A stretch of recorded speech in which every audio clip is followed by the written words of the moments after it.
Hi there. Welcome. I hope you're doing well. Before we start, I'd love to know, where are you tuning in from? What time is it where you are right now? It always amazes me that people gather here from so many different places, yet all looking for the same thing, a moment of peace. Maybe you're listening before bed, or on a break in the middle of a busy day. Wherever you are, this time is yours. As you settle in, check in with yourself. How does your body feel? Is there tension anywhere? Gently let it go, one breath at a time. Notice your shoulders soften, your thoughts slow, your spirit ease into calm. For the next 2 hours, you don't need to worry about anything. You don't need to plan or fix or rush. Simply be here as you are. Let this peaceful journey be a refuge, a gentle reminder that you are safe and cared for. Thank you for sharing this moment with me. Now, allow yourself to relax fully, and let's begin together. You lie in the stillness of your bed, the world soft and hushed around you. Your breath slows, a gentle rhythm like waves lapping at the shore of a distant sea. In this quiet, your mind begins to wander, drifting beyond the familiar, beyond the stars you see when you close your eyes. There, in the vastness of your imagination, a single spark flickers, a particle so small, so fleeting, it seems more like a dream than reality. This is the whisper of antimatter, a secret the universe keeps tucked in its deepest folds. Imagine a world where everything you know has a shadow, a mirror image that is both its twin and its opposite. You picture yourself holding a pebble, smooth and cool in your palm. Now, imagine another pebble, identical in shape and weight, but somehow reversed. Its essence, a quiet rebellion against the first. This is what antimatter is to Matera, partner in a cosmic dance, equal yet opposite. Bound by rules you can feel but not yet see. Your mind sways with the thought, as if rocking gently in a cradle of starlight. Antimatter is not a tale of science fiction, but a truth woven into the fabric of existence. Every particle, electrons, protons, the building blocks of your body, and the world has an antimatter counterpart. An electron, that tiny speck of negative charge buzzing in the atoms of your skin, has a twin called a positron, identical in mass, but carrying a positive charge. Protons, sturdy and positive, have antiprotons, their mirror opposites. These pairs are like reflections in a still pond, perfect yet reversed, each longing to meet the other. You drift deeper, your thoughts floating through the history of this discovery. In the late 1920s, a young physicist named Paul Dirac sits at his desk, his pencil scratching across paper. He is chasing a mathematical truth, equations that hum like a distant melody. In his mind, the universe is a puzzle, and he seeks to balance its pieces, its equations, elegant and precise, reveal something startling. For every particle, there must be an opposite. Not just a theory, but a necessity, as if the universe itself demands symmetry. You imagine Dirac pausing, his breath catching, as he realizes he has glimpsed antimatter's shadow before anyone else. His discovery is a quiet revolution, a whisper that will echo through decades. Your mind lingers on this moment, the weight of it, soft but profound. Dirac's equations are like a map, guiding scientists to seek these elusive twins. In 1932, another scientist, Carl Anderson, pierced through a cloud chamber, a device that captures the trails of particles like footprints in mist. There, in the curl of a tiny track, he sees a positron, the first antimatter particle, caught in the act of existing. You imagine the trail, delicate as a thread of spider silk, curving in a magnetic field. It moves opposite to an electron, as if dancing to a different tune. Your heart hums with the wonder of it, the universe revealing a piece of itself to you. But what is antimatter, truly? Picture a mirror held up to the world. On one side, you see everything familiar: trees, stars, the warmth of your breath.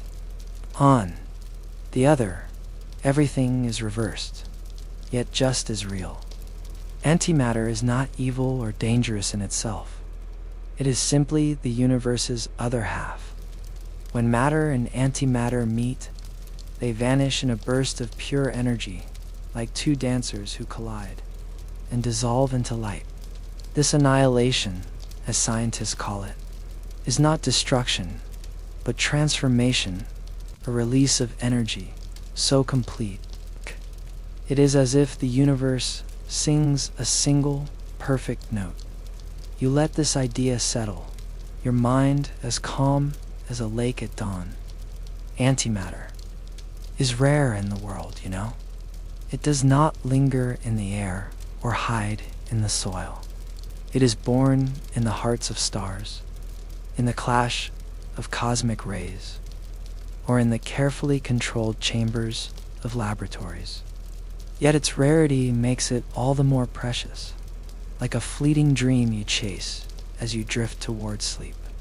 Scientists find it in traces positrons in the radiation that bathes the Earth, antiprotons in the vast accelerators that hum beneath the ground. Each discovery is a whisper, a reminder that the universe is more complex, more beautiful than you can ever fully grasp. Your thoughts slow, each one a gentle ripple. Why does antimatter matter to you? It is not just a scientific curiosity, but a window into the balance of existence. You imagine the universe as a vast tapestry, woven with threads of matter and antimatter. In the beginning, when the cosmos was a sea of light and heat, these threads were equal, intertwined. Yet something shifted, some subtle tilt, leaving matter to dominate the stars, the planets, you. The question of why hovers like a star just out of reach, inviting you to wonder as you rest. Your body soft and heavy, you feel the pull of this mystery. Antimatter is not just a particle, but a story, a tale of opposites, of balance, of energy waiting to be understood. You picture yourself standing at the edge of a great unknown, your toes brushing the boundary between what is and what might be. The whisper of antimatter lingers, a soft call to explore further, to seek its twin in the dance of the cosmos. And so, as your eyelids grow heavier, you wonder, what is this twin, this shadow of matter, truly like? The question carries you gently forward into a deeper dream, where the universe's mirror waits to be seen. Your mind drifts deeper now, cradled in the quiet of the night. The whisper of antimatter lingers, a spark that draws you into a world of mirrors. You imagine standing before a still lake, its surface so perfect it reflects every star, every breath of the world around you. But this reflection is more than an image, is a twin, real and tangible. yet opposite in ways that make your heart hum with curiosity. This is antimatter, the shadow twin of matter, a partner in a cosmic balance that feels both familiar and strange. Picture yourself holding a single grain of sand, small and warm from the sun. It is matter built of atoms, of electrons and protons, woven into the fabric of everything you know, your body, the air, the earth beneath your bed. Now, in your other hand, imagine another grain, identical in weight and shape, but reversed, its essence flipped like a negative image. This is antimatter, not just a reflection, but a counterpart, carrying the opposite charge, the opposite nature. Where an electron hums with a negative spark, its twin, the positron, glows with a positive one. Where a proton anchors an atom, its antiproton mirrors it with quiet defiance. Your mind sways with the thought as if balancing on the edge of a dream. This idea of twins, of opposites, bound together, feels like a story the universe tells itself. You drift back to the moment this story began to unfold for humankind. It is 1928, and Paul Dirac, a quiet man with a mind like a still pond, sits in a dimly lit room. His equations are like poetry, each symbol a note in a cosmic melody. He seeks to marry the strange new world of quantum mechanics with Einstein's relativity, to find harmony in the universe's rules. As his pencil moves, something unexpected emerges, a prediction that every particle must have a mirror twin, equal in mass but opposite in charge. You feel the weight of his realization, a soft tremor of awe. Dirac does not yet know it, but he has glimpsed antimatter, a truth the universe has hidden since its birth. Your breath slows, matching the rhythm of this discovery. Dirac's equations are not just numbers, they are a map to a hidden world. You imagine them as a thread, delicate and golden, leading scientists to seek this shadow twin. A few years later, in 1932, Carl Anderson stands in a laboratory, his eyes fixed on a cloud chamber. This device is like a canvas for the invisible, capturing the paths of particles as they streak through vapor. You picture the chamber, cool and quiet, its trails like whispers of light. Anderson sees something new attract, curving the wrong way, bending as if drawn by an opposite force. It is a positron, the first antimatter particle caught in the act of being. You feel his wonder, a soft glow in your chest, as if you, too, are seeing the universe's mirror for the first time. This discovery is a gentle ripple spreading through the years. You imagine other scientists, their minds alight, chasing more of these twins. In the 1950s, antiprotons are found, heavier counterparts to the protons that form the heart of atoms. Each discovery is a step deeper into the mirror world, a confirmation that antimatter is not a dream, but a reality. You picture these particles as dancers, each paired with its opposite, moving in perfect step, yet destined to vanish if they touch. When matter and antimatter meet, they annihilate, transforming into pure energy light, heat, a burst of possibility. It is not destruction, but a return to the universe's essence, like a note resolving in a quiet song. Your thoughts float, soft and unhurried. Why does antimatter feel so alive, so full of potential? It is rare, fleeting, found in the trails of cosmic rays or the hum of vast machines. Yet Its existence speaks to a balance, a symmetry that runs through the cosmos. You imagine the universe as a vast scale, matter on one side, antimatter on the other, perfectly matched in the beginning. But something shifted, some subtle tilt, leaving matter to build the stars, the planets, you. The question of why hovers like a distant star, inviting you to wonder without urgency as you rest, your body sinking into the softness of your bed. You feel the pull of this balance. Antimatter is not just a particle, but a reminder that everything has a twin, a shadow that completes it. You picture yourself walking through a quiet forest, each tree mirrored in a still stream. The reflection is real yet untouchable, a partner that exists just beyond your reach. This is the essence of antimatter, a presence that shapes the universe, even if it hides in its folds. Your mind lingers on this dance of opposites, the way matter and antimatter define each other. You wonder how scientists capture these fleeting twins, how they coax them into existence in the hum of machines. The thought is a gentle current, carrying you forward toward a place where the universe's secrets are not just found, but made. You rest in the quiet of your bed, your breath a soft tide, rising and falling. The world feels far away, and your mind drifts upward, past the ceiling, past the clouds, to the vast canvas of the night sky.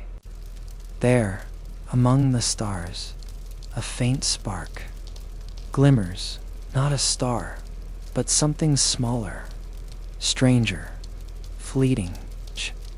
This is antimatter, a whisper of the universe's hidden light, flickering in the void. You imagine it as a firefly, dancing in the cosmic dark, its glow a secret only the stars can keep. Antimatter does not linger in the world you touch. It is not woven into the stones or the air you breathe.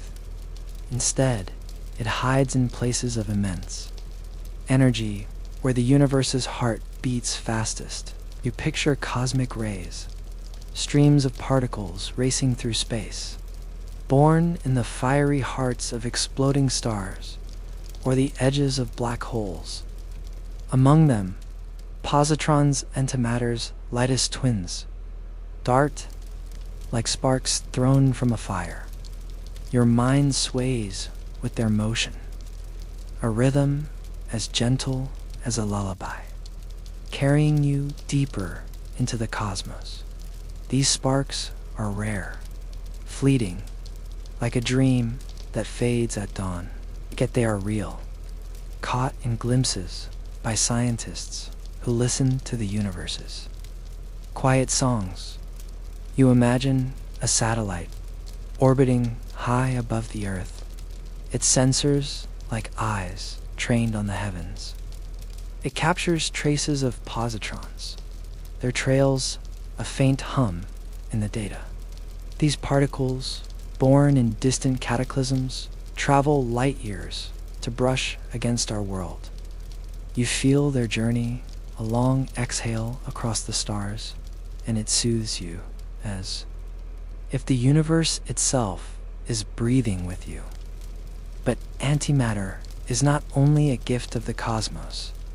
Here on Earth, scientists weave their own sparks, coaxing antimatter into being. You picture a particle accelerator, a vast ring buried beneath the ground, its hum a steady pulse, like the heartbeat of the planet. These machines are like rivers of energy, guiding particles to race at speeds you can barely fathom. You imagine protons, tiny and fierce, colliding in a flash of light. From these collisions, antimatter is born positrons, antiprotons, fleeting twins that vanish unless captured in delicate traps. The thought of this creation, this alchemy of science, wraps around you like a warm blanket. You drift through the halls of CERN, the great laboratory where accelerators hum, the Large Hadron Collider, a circle of wonder stretching miles, sings a song of energy. Scientists guide beams of particles, steering them with magnets as precise as a painter's brush. When these beams meet, they spark, and antimatter emerges, fragile and brief. You imagine standing in the control room, screens glowing softly, numbers dancing like fireflies. Each number is a clue, a trace of antimatter's presence. Your mind rests in the rhythm of their work, steady and patient, a meditation in motion. How do they catch these sparks? You picture magnetic fields, invisible nets woven with care, holding antimatter like a breath held gently in your lungs. Antimatter cannot touch matter, or it vanishes in a burst of light, a dance too brief to hold. Scientists use traps, like glass jars, for fireflies to cradle these particles. You imagine a penning trap, its fields humming softly, suspending antiprotons in a delicate balance. The image is calming, a reminder that even the universe's wildest secrets can be held with care. Your thoughts slow, each one a gentle wave. Creating antimatter is no small feat. It demands energy, vast and focused, like channeling a river into a single drop. A single gram of antimatter would require more energy than a city consumes in a year. You let this sink in, the scale of it, vast yet distant, like a mountain seen from a quiet valley. The effort is immense, but so is the wonder, a spark born from human curiosity. From the desire to touch the universe's mirror, you wonder where these sparks come from, beyond the machines and the stars. In the universe's first moments, when all was light and heat, matter and antimatter danced as equals. You imagine them swirling together, a cosmic waltz, each pair destined to meet and vanish. Yet something shifted, leaving matter to build the world you know. The sparks of antimatter you see now, in cosmic rays or accelerators, are echoes of that ancient dance, remnants of a balance lost long ago. As you rest, your body soft and heavy, you feel the pull of this creation. Antimatter is not just a particle, but a glimpse of the universe's heart, its energy a song that hums through all things. You picture yourself floating in the void, a single spark glowing in your hand. It is warm, fleeting, a reminder that even the smallest things hold immense power. Your mind lingers on this power, the way a single meeting of matter and antimatter releases light beyond imagining. The thought is a gentle current carrying you forward toward a place where this energy unfolds, where the dance of opposites becomes a burst of pure possibility. You lie still, your breath a soft rhythm, like the gentle ebb of a tide under moonlight.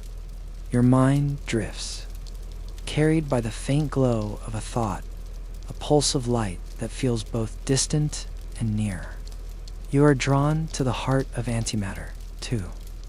The moment when it meets its twin matter in a dance that ends in brilliance. This is annihilation, a word that hums with intensity, yet feels strangely peaceful, like a star dissolving into the night. You let yourself sink into this paradox, where destruction is not an end, but a transformation, a release of energy so pure it sings to the universe. Imagine holding two tiny sparks in your hands, one of matter, one of antimatter. They are mirror images: electrons and positrons, protons and antiprotons, a perfect opposite. As you bring them closer, you feel a tremor, a quiet anticipation. When they touch, they vanish, not in chaos, but in a burst of light, a wave of energy that ripples outward like a sigh. This is annihilation, the moment when matter and antimatter reunite, dissolving into pure energy. You picture it as two dancers, spinning in perfect step, merging into a single note of light that echoes through the cosmos. Your thoughts linger on this energy, vast and serene. Scientists measure it in electron volts, but you imagine it as a river, flowing with a power that could light a city or outshine a star. When a single electron meets a positron, their annihilation releases energy equal to their combined mass, transformed completely into light. You feel this in your bones, the way a single gram of antimatter meeting its twin could release energy rivaling a small nuclear explosion. Yet there's no malice in this power, only the universe's quiet truth. Opposites, when united, become something greater. You drift through the science, your mind as calm as a still lake. Einstein's equation, E equals mc squared, whispers to you, a reminder that mass and energy are two faces of the same coin. In annihilation, this truth comes alive. Matter and antimatter convert entirely into energy, with no waste, no remnant.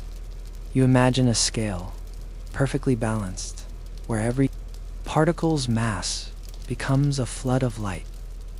This efficiency is breathtaking, a cosmic alchemy that feels like a secret shared only with you as you rest in the dark. Your breath slows, each exhale a gentle wave. You wonder where this power is seen, how it touches the world. In the vastness of space, cosmic rays carry positrons that meet stray electrons, sparking tiny bursts of annihilation. You picture these collisions like fireflies winking in the night, their light too faint to see, but ever present. On Earth, scientists glimpse this power in their machines, where particle accelerators create antimatter and guide it to meet its twin. You imagine the detectors glowing softly, capturing the energy as gamma rays, high-energy light that hums with the universe's pulse. This energy is not just a number, but a feeling, a warmth that wraps around you. You think of medical scanners, like PET scans, where positrons are used to peer inside the body. In these machines, antimatter is no distant dream, but a tool. Its annihilation lighting up images of life. You picture a positron born in a radioactive atom meeting an electron in your tissue, their fleeting dance creating a signal that helps doctors see. The thought is soothing, a reminder that even this immense power can serve quietly, like a hand guiding you through the dark. Yet, your mind drifts to the paradox, the shadow within this brilliance. Annihilation's power is vast, and with it comes a whisper of danger.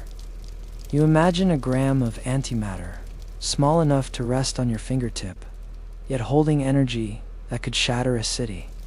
Scientists know this, their calculations precise, their caution a steady hum. Producing antimatter is slow, costly, a labor of patience, far from the stuff of bombs or weapons. But the idea lingers, a question as soft as a breeze. What could such power mean if harnessed or if misused? You let this thought float, unhurried, like a leaf on a stream. The universe itself knows annihilation's dance. In its earliest moments, matter and antimatter clashed in equal measure, their meetings filling the cosmos with light. You picture this as a sea of sparks, each one a moment of creation and loss. Yet matter won, building the world you know, leaving antimatter as a rare echo. Why this imbalance exists is a mystery, a quiet riddle that rocks you gently. Like a cradle under the stars, your body sinks deeper into the bed, your mind soft and open. Annihilation is not just a scientific event, but a story of balance, of opposites becoming one. You imagine yourself standing at the edge of a great light, its warmth washing over you.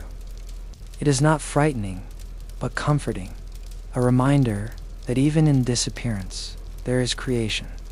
The energy of annihilation is the universe's way of speaking, its voice a melody that resonates in your heart as you rest. Your thoughts turn to the potential of this power, the dreams it inspires. Could antimatter's energy light the stars? A new fuel journeys beyond the earth, or reshape the world?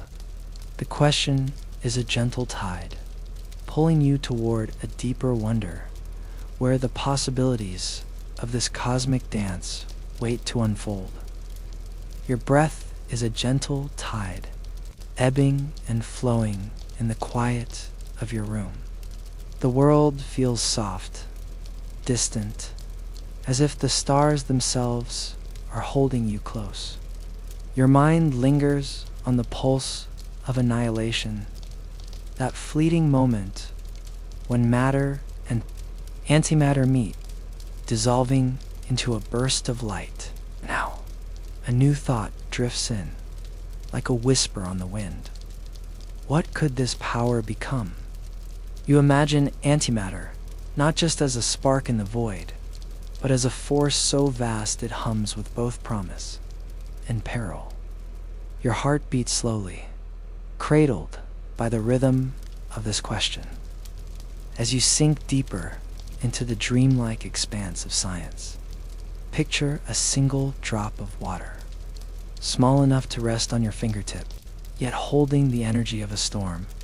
Antimatter is like this drop, tiny, yet brimming with potential. You recall the truth of annihilation. When a gram of antimatter meets a gram of matter, their union releases energy equal to a small nuclear explosion, a force that could light up the night or tear it apart. Your mind sways with the weight of this idea, not with fear, but with wonder, as if you're gazing at a distant fire, its glow both warm and untouchable. Could this power fuel a bomb? The question floats gently, like a leaf on a stream. A laboratory, its walls humming with the quiet focus of scientists. They know the energy of antimatter is unmatched pound for pound. It releases far more than any chemical explosive or nuclear fission. You picture a single antiproton, so small, it defies sight, meeting its twin in a flash, brighter than 1,000 suns. The thought is mesmerizing, a dance of light that feels both beautiful and heavy, like a melody you can't quite grasp. Yet, as you drift, the reality settles around you like a soft blanket. Creating antimatter is no simple task, you imagine? The vast machines at CERN, their rings stretching beneath the earth, humming with the effort of coaxing a single positron into existence. Producing even a billionth of a gram demands energy beyond imagining. Drawn from the heart of power grids, focused through magnets and beams. The process is slow, delicate, like weaving a tapestry thread by thread. Your mind rests in this patience, the careful rhythm of science soothing your thoughts. You wonder, then, why the idea of an antimatter bomb lingers in the human imagination. It is not just the energy, but the purity of it, a complete conversion of mass to light, with no waste, no ash. You picture a science fiction tale where such a weapon could reshape worlds or end them. But the truth is gentler, more grounded. Scientists estimate that creating enough antimatter for a bomb, say, a gram, would take millions of years with today's technology, and the cost would dwarf the wealth of nations. You let this sink in, the scale of it, vast yet calming, like a mountain too distant to climb. Your breath deepens, each exhale a soft release. Even if possible, containing such a force would be a puzzle of its own. Antimatter cannot touch matter without vanishing, like a dream slipping through your fingers. You imagine trying to hold a spark in a jar, its glow flickering against invisible walls. Scientists use magnetic fields, delicate and precise, to suspend these particles. But scaling this to hold a weapon's worth of antimatter is a challenge beyond reach. The thought is a quiet wave washing over you, reminding you that some powers are too wild to tame. Yet the dream of antimatter's potential is not all danger. You picture other uses, softer and brighter. Antimatter could fuel spacecraft, its energy propelling humanity to the stars with efficiency no rocket can match. You imagine a ship, sleek and silent, gliding through the void, powered by the light of annihilation. A single gram could carry you to Mars in weeks, not months. The journey, a whisper of possibility. Your mind hums with this vision, a future where antimatter's power is not a weapon, but a bridge to the cosmos. This balance between peril and promise hawks you gently, like a boat on a calm sea. You think of the scientists who study antimatter, their work a steady pulse of curiosity. They do not chase bombs, but knowledge, seeking to understand the universe's mirror. Their experiments, small and precise, create antimatter in traces, enough to study, to dream, but not to wield. You feel their care, their caution, a reminder that power is not just in strength, but in restraint.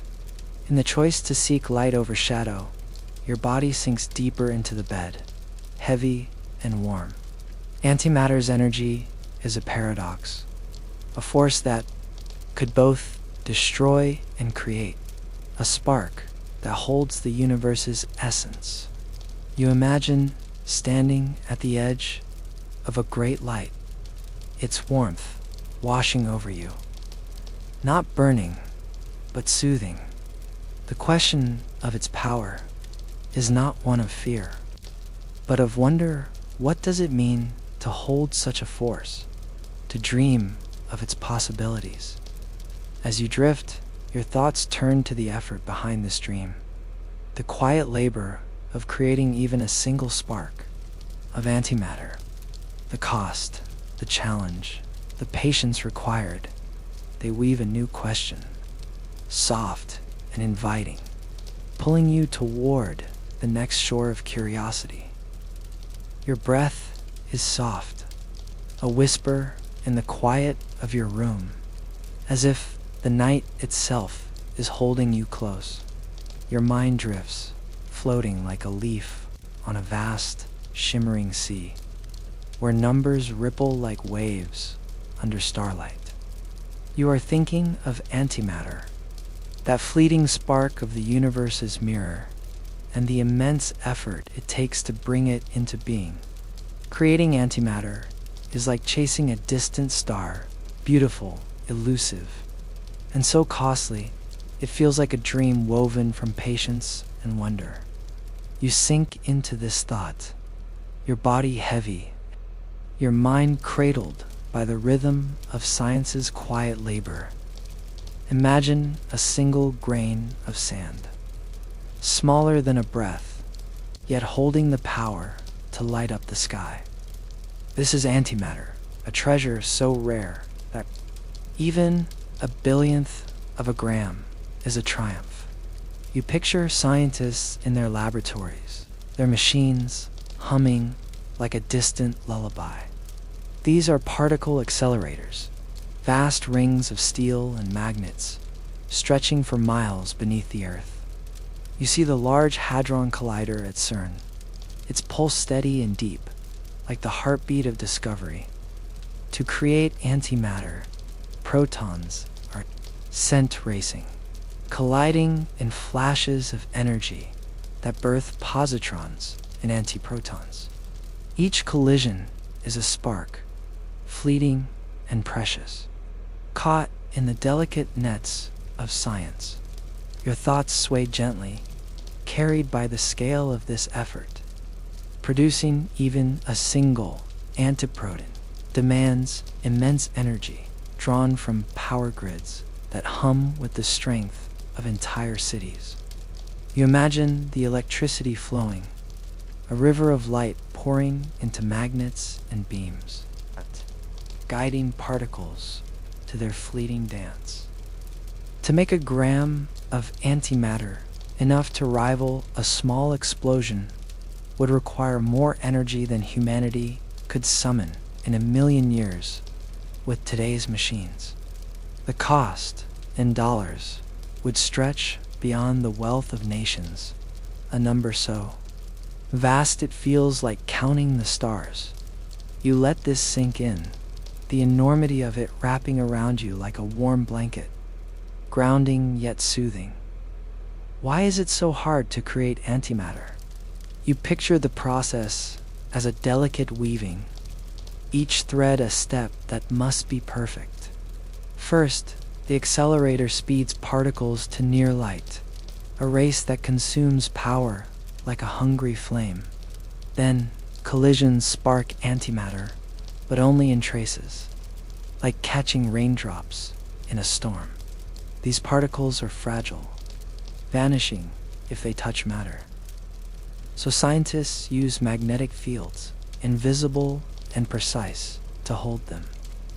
You imagine a penning trap, its hum a soft song, cradling antiprotons like fireflies in a jar.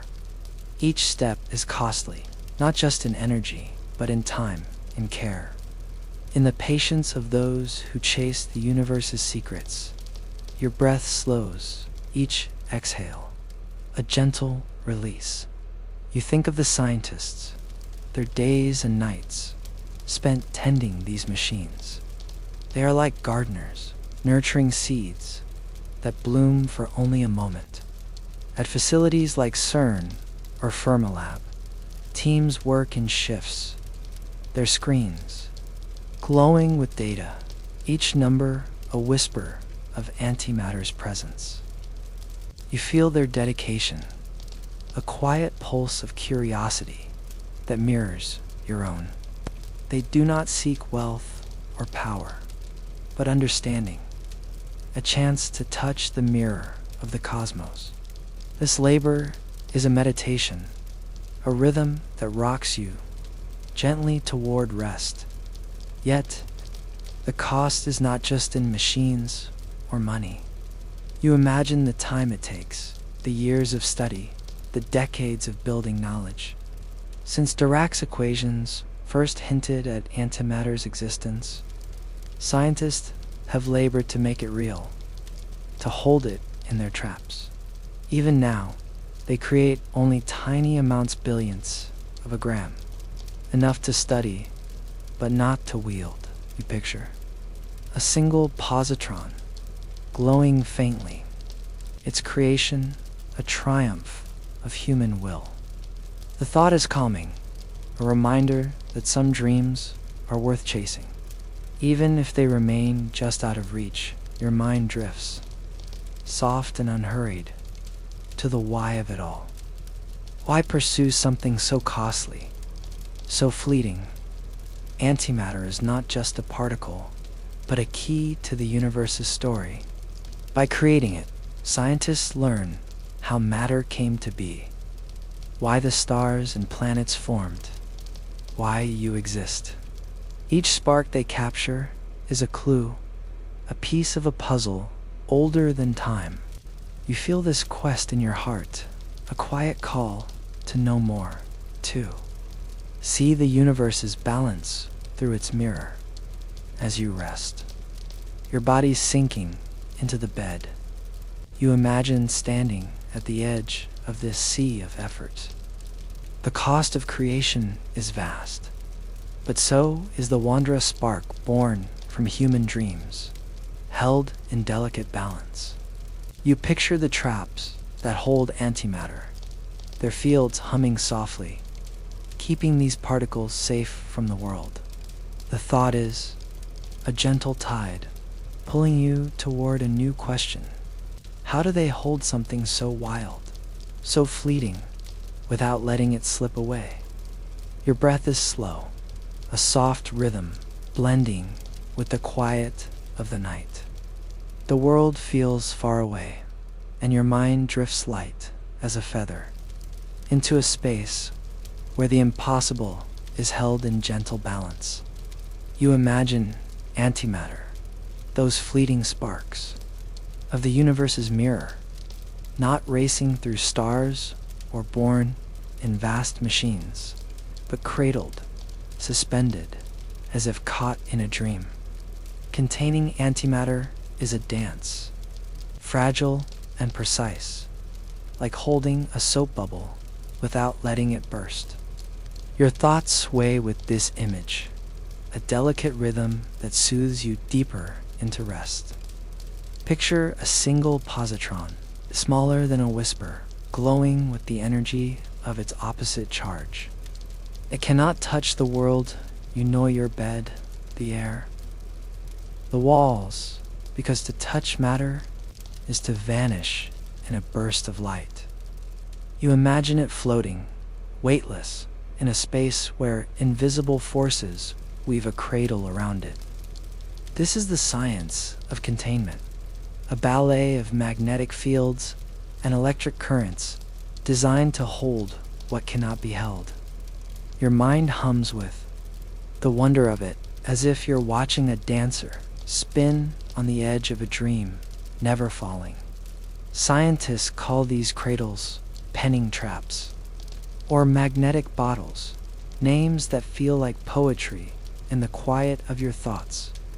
You picture a penning trap as a tiny, invisible sphere. Its walls not solid, but woven from magnetic fields, pulsing softly like a heartbeat.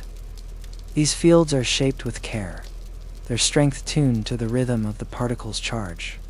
A positron, positive and light, dances within, repelled from the trap's edges, suspended in a perfect balance. You feel this balance in your own body, a stillness that mirrors the calm of the night, as if you, too, are held gently by unseen forces. Your thoughts drift to the laboratories where this dance unfolds. At places like CERN, scientists work in rooms filled with the hum of machines, their screens glowing with data like stars in a digital sky. You imagine a trap, no larger than a coin, yet holding a handful of antiprotons. Each one a mirror to the protons in your atoms. The fields must be precise, unwavering, because even a flicker could let the antimatter touch matter, sparking annihilation. You picture the scientists, their focus as steady as a monk's prayer, adjusting currents and magnets with the care of an artist painting on glass. The thought is soothing, their patience a lullaby that rocks you gently. Why is containment so fragile? You let the question float, unhurried, like a cloud passing over a moonlit field. Antimatter is restless, drawn to its opposite, eager to dissolve into light. Even the air around it, made of matter, is a danger. You imagine the trap as a bubble in a storm, surrounded by a world that could shatter it. Magnetic fields must be perfect. The vacuum inside the trap nearly absolute, free of stray atoms that could steal the antimatter away. Creating this emptiness is a labor of its own, like clearing a quiet meadow in the heart of a forest. Your mind rests in this effort, the delicate work wrapping around you like a soft shawl. You wonder how long antimatter can be held. In experiments, scientists have kept antiprotons for minutes, even hours, a feat that feels like holding a breath for days. You picture a single antiproton spinning in its trap, its path a silent whirl, like a planet orbiting in miniature. Some traps combine magnetic fields with lasers, cooling the particles to near stillness, slowing their dance to a gentle sway. This cooling is like whispering to a restless child, calming it into sleep. You feel this calm in your own body, your limbs heavy, your thoughts softening as the night deepens. Your mind drifts to the purpose of this containment. Scientists hold antimatter not to wield its power, but to study it, to ask questions of the universe.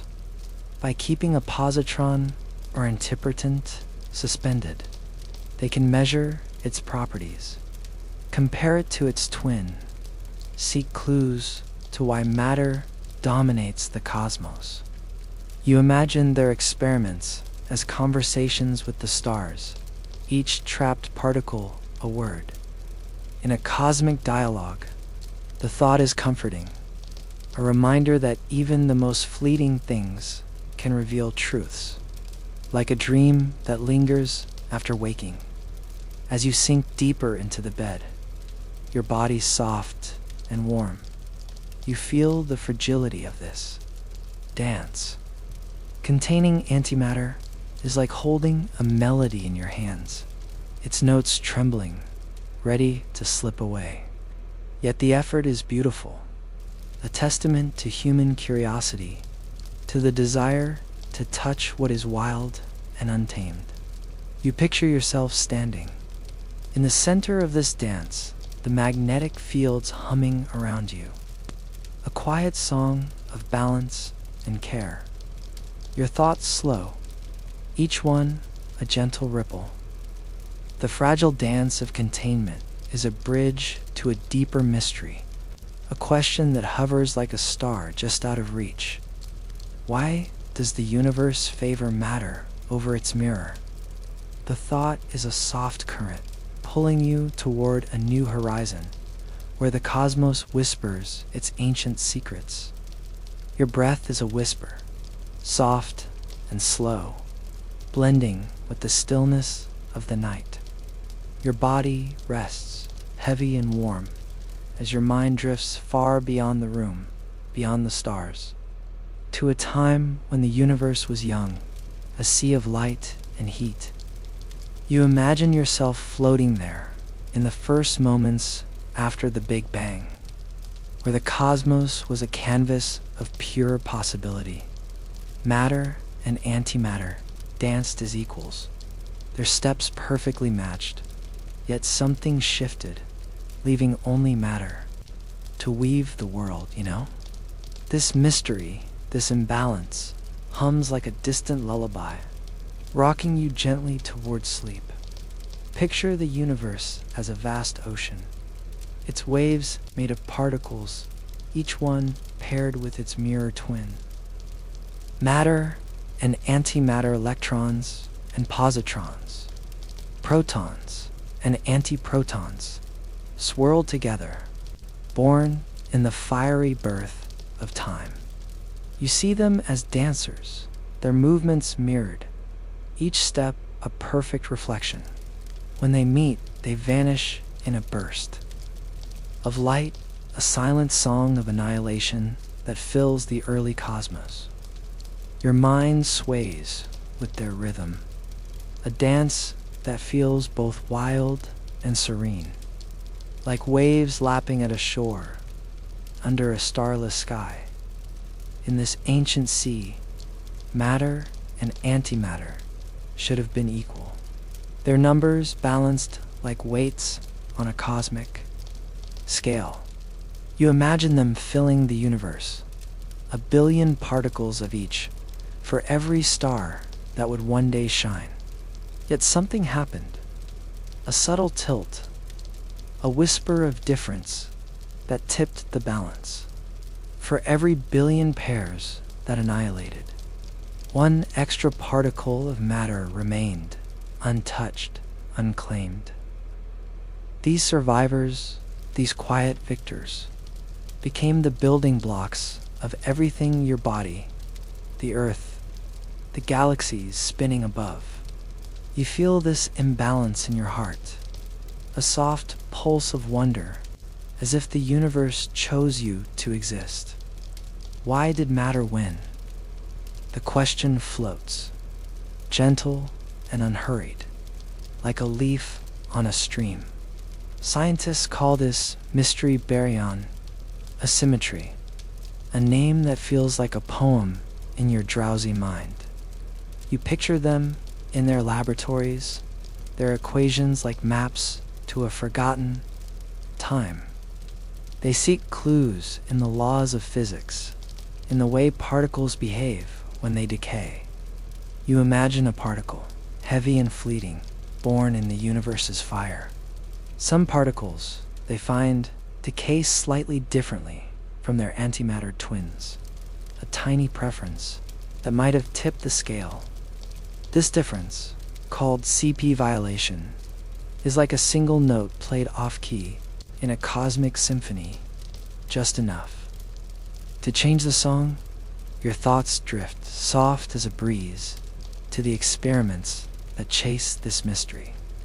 At places like CERN, scientists recreate the universe's early fire, smashing particles and accelerators to mimic the conditions of the Big Bang. You picture their machines, humming softly, their collisions sparking brief echoes of that ancient dance. They study particles like quarks and leptons, watching how they decay, searching for the subtle flaw that favored matter. Each experiment is a step, a quiet question asked of the cosmos, and you feel their patience, their curiosity, like a warm glow in your chest.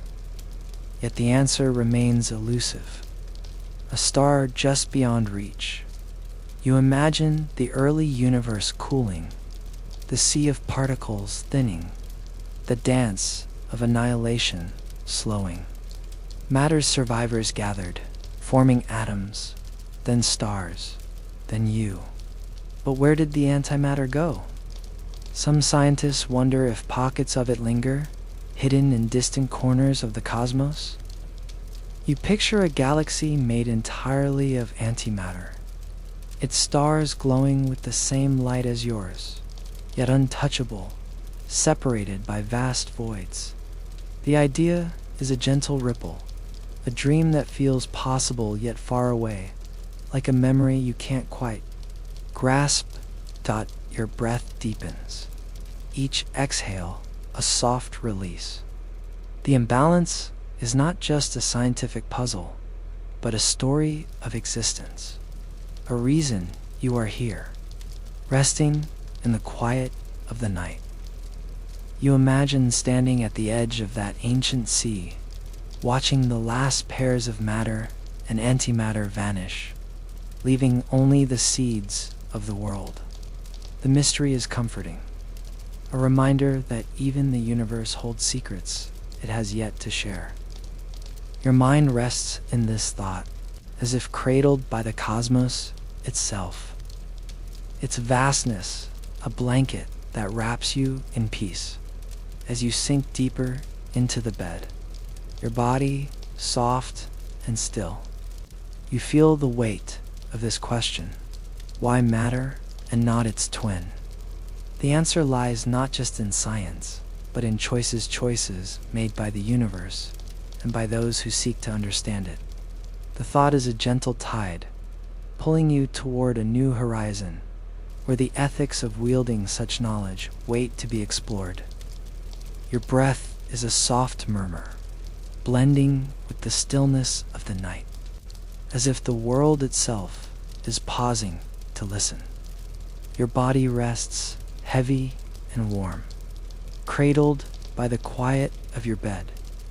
Your mind, though, drifts gently inward, like a tide retreating. To the heart of the sea, you are thinking of antimatter, that fleeting spark of the universe's mirror, its power both wondrous and vast. Now, a new current pulls you, a question not of science, but of choice. What does it mean to hold such a force? The ethical horizon stretches before you, its questions lapping at your thoughts like waves on a moonlit shore, urging you to reflect. Imagine standing at the edge of a great cliff, the wind carrying whispers of possibility. Below, the sea of antimatter's potential glimmers, its energy a light that could guide or consume. You picture a single gram of antimatter, small enough to rest in your palm, yet holding the power to rival a city-leveling explosion. This force, born of annihilation, is not just a scientific marvel, but a mirror to humanity's heart. You feel its weight, not as fear, but as a quiet call to consider what it means to wield such power, to shape the future with hands that tremble at the edge of wonder. Your thoughts sway, soft and unhurried, like a boat rocking on gentle waves. Antimatter's promise is dazzling. Its energy could fuel journeys to distant stars, power cities with a whisper of light, or illuminate the secrets of the cosmos. You imagine a spacecraft, sleek and silent, gliding through the void, its engines humming with the pure energy of matter and antimatter meeting. A gram could carry you to Mars in weeks or beyond, to places where the stars sing their own songs. In medicine, positrons already light the way, their annihilation in PET scans revealing the hidden rhythms of life. The thought is warm, a glow that wraps around you, a reminder that power can heal, can explore, can dream. Yet the tide of your mind turns, lapping at a shadow. The same energy that could carry you to the stars could, in theory, destroy. You picture a bomb, a concept more myth than reality, its potential locked away by the immense cost and fragility of antimatter's creation. Scientists assure you it is impractical. Producing a gram would take millennia, and containing it defies today's technology. But the idea lingers, like a cloud passing over the moon. What if humanity could harness this force, what choices would guide its use. You feel the question in your chest, a soft pulse, not urgent, but deep, asking you to weigh the balance of creation and destruction. Your breath slows, each exhale a gentle release. You think of history, of other powers humanity has held. Fire warmed homes, but burned cities. Nuclear energy lights the world, but casts a long shadow. Antimatter, though distant, is another chapter in this story. You imagine scientists in their quiet laboratories, their work driven by curiosity, not conquest. They create antimatter in traces, studying its dance to understand the universe's birth, not to wield its might. Yet, you wonder if the means to produce more were found, who would decide its path? The thought is a ripple, spreading through your mind, calm but profound. You drift to the voices that shape these choices. Philosophers, leaders, philosophers, leaders, all part of a chorus, each note a perspective on what is right. Their faces lit by the glow of reason, debating the ethics of antimatter's use. Some speak of exploration, of using its energy to touch the stars. Others caution restraint, warning of a power too great to control. You feel their dialogue as a tide ebbing and flowing, a balance of hope and care. It soothes you, this human effort to navigate the unknown, to choose paths that honor both discovery and safety. Your mind lingers on responsibility, a word that feels like a stone smoothed by the sea. Antimatter's power is not just a scientific challenge, but a human one. You imagine yourself standing in this council, your voice soft but clear. Would you call for exploration, for pushing the boundaries of what's possible? Or would you urge caution, a pause, to reflect on the consequences? The question is not heavy, but light, like a feather drifting in the night air. It invites you to consider your place in the cosmos, your role in shaping its story. As you rest, your body sinking deeper into the bed, you feel the vastness of this ethical horizon. It is not a place of answers, but of questions, each one a star guiding you through the dark. Antimatter's power is a mirror, reflecting humanity's dreams and fears, its capacity to create and to destroy. You picture yourself walking along this horizon, the ground soft beneath your feet, the sky above endless. The choices ahead are not yours alone, but shared, a collective journey toward wisdom. Your thoughts slow, each one a gentle wave. The ethical questions of antimatter are a reminder that power is not just in energy, but in intention, in the hands that guide it.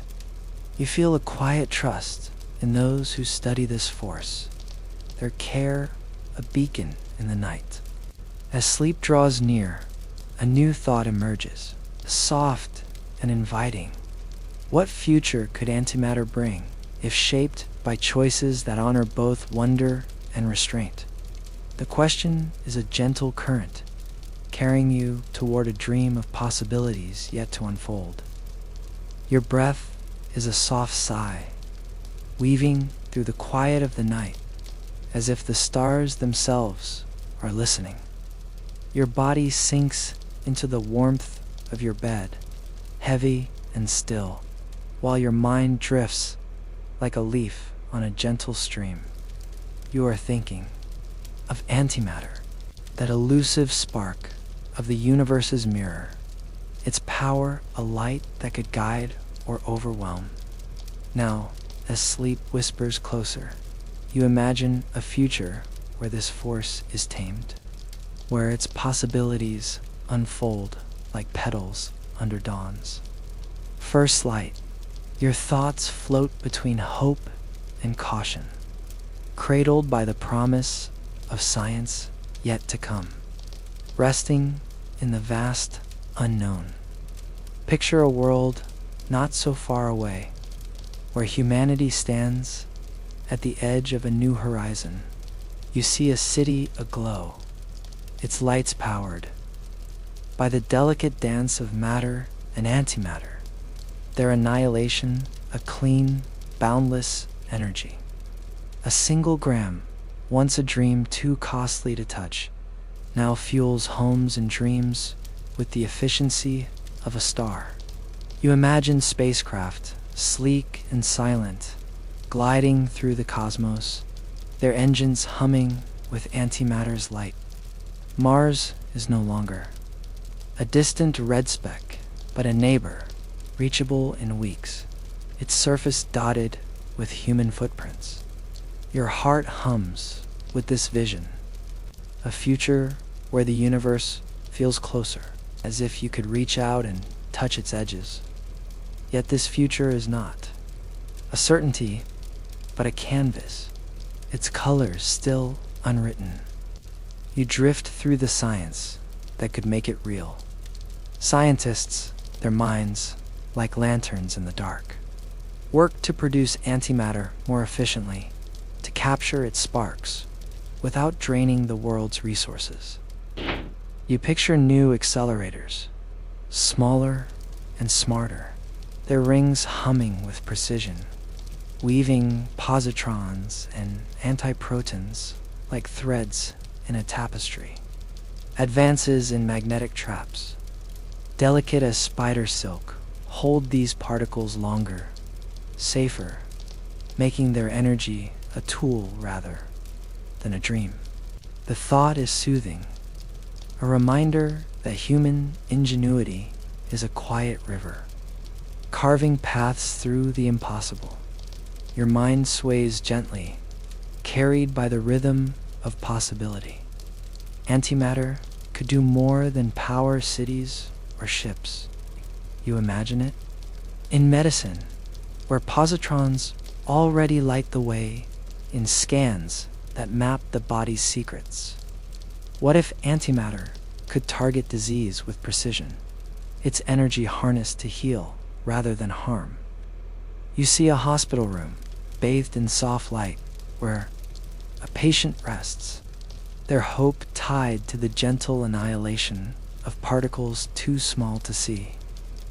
The idea wraps around you like a warm breeze, a future where antimatter's power is not feared, but cherished, a gift that serves life. But your thoughts turn, soft as a tide, to the shadow of caution. Antimatter's energy is vast, its potential, a double-edged blade. You recall the ethical questions, the voices that urged restraint. Even in a future where antimatter is tamed, choices remain. You picture a council of mind scientists, leaders, dreamers gathered under a starlit sky, their words a careful weave of hope and responsibility. They ask, how much power is too much? Who decides its use? The questions are not heavy, but light, like ripples on a pond, inviting you to reflect without urgency. Your breath deepens, each exhale a gentle release. Do you think of the balance this future demands? Antimatter could light the world, but it could also cast shadows if mishandled. You imagine safeguards, systems, as intricate as the traps that hold antimatter now, ensuring its energy serves creation, not destruction. Scientists already know this balance, their work a dance of precision and care. You feel their dedication, a steady pulse that mirrors the rhythm of your own heart, calming you as sleep draws near. What would this future feel like? You picture yourself walking through a city powered by antimatter, its streets quiet, its air clean. Above, the stars seem brighter, closer, as if humanity's reach has grown to meet them. You imagine children learning of antimatter, not as a mystery, but as a tool, its story woven into their dreams of exploration. The thought is a warm glow, a vision of a world where science and wisdom walk hand in hand, each step measured, each choice deliberate. Your mind lingers on this unwritten future, its possibilities vast yet grounded. You wonder what discoveries lie ahead, what new questions will arise as antimatter's secrets are unlocked. Perhaps scientists will find ways to mimic the universe's ancient imbalance, creating matter without its twin, or harnessing annihilation's light in ways yet unimagined. The thought is a gentle wave, washing over you, inviting you to rest in the unknown, to trust in the slow unfolding of human curiosity as you sink deeper into the bed, your body soft and still. You feel the weight of this unwritten story. Antimatter is not just a particle, but a promise, a spark that could light the path to the stars or remind humanity of its own fragility. You picture yourself standing at the edge of this future, the horizon stretching endlessly before you, its colors yet to be painted. The choices that shape it are not yours alone, but shared. A collective dream woven by those who dare to ask what's possible. Your thoughts slow, each one a fading ripple.